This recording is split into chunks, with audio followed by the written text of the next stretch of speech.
In this lesson, we're going to learn how to subsample with SQL.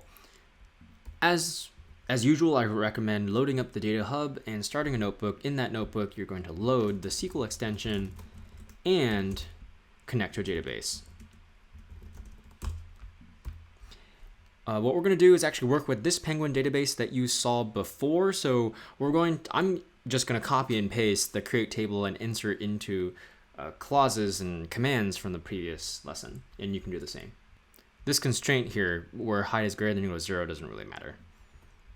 All right, let's now jump into subsampling.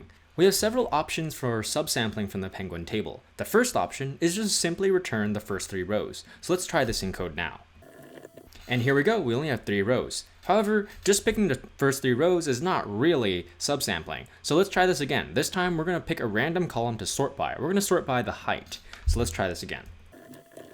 All right, and now we've got another 3 samples. Unfortunately, this doesn't quite work either. What if we wanted to compute some statistics over the height? Then this would not give us a very good random sampling of height values. So let's try another one. We're going to now order by random. All right, and now we've got a random subset of 3 values. And if I keep running this, we'll see that we get a new subset of 3 every single time. Now, this query is unfortunately not the most efficient. You can learn more in CS 186 for more efficient ways of doing this random subsampling. For now, for this class, this is sufficient. Let's now try subsampling by certain values. And what I mean by that is we're going to try picking all penguins from 3 random ages. What this will do though is this won't pick all penguins from 3 random ages. Instead, what this will do is it'll sample 3 random ages, and that's it. So let's type this out and see what it looks like. And here we go, we just have 3 random ages every single time. But we don't have all the penguins from each of those ages, so we're going to need something called a subquery. So instead, let's write this. We're going to select all from penguin where the age is in one of the 3 random ages that we selected. So we're going to add some code around this. I'm going to copy and pasta that, and then we'll have select all from, SQL, select all from penguin where the age is in one of the 3 values that we just mentioned. All right, I'm gonna tab this for readability.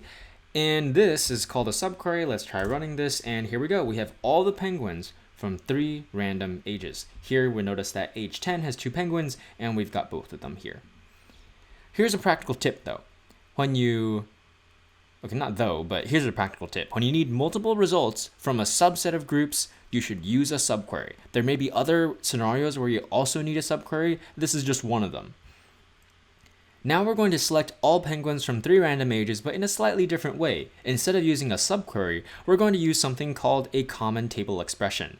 So let's refactor our current code to use these common table expressions. So with ages as, and what this does is it creates a temporary table with ages as. So does a subquery actually. Both of them create temporary tables, but this one actually gives you a table with a name, and that makes your code a little bit more readable. So here we're going to copy this, and that will select 3 random ages, and then we'll use this. Select from penguin where age in ages, right? And notice that we didn't add a semicolon after this parentheses here. That's important. This means that this common table expression belongs to this table right here, or to this query right here. Oh, and we need the cell magic, and there we go. I can rerun this there we go, and we have age 10 when we have both penguins.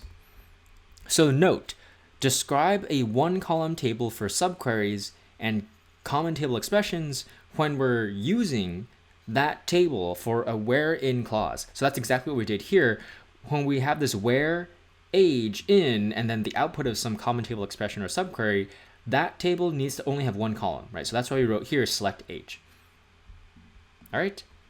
And now here's a quick check. For 3 random penguins, show all possible parents. All right, so previously we computed all possible parents for each penguin. Now we're going to do this for 3 only random penguins. So pause the video here, give that a shot.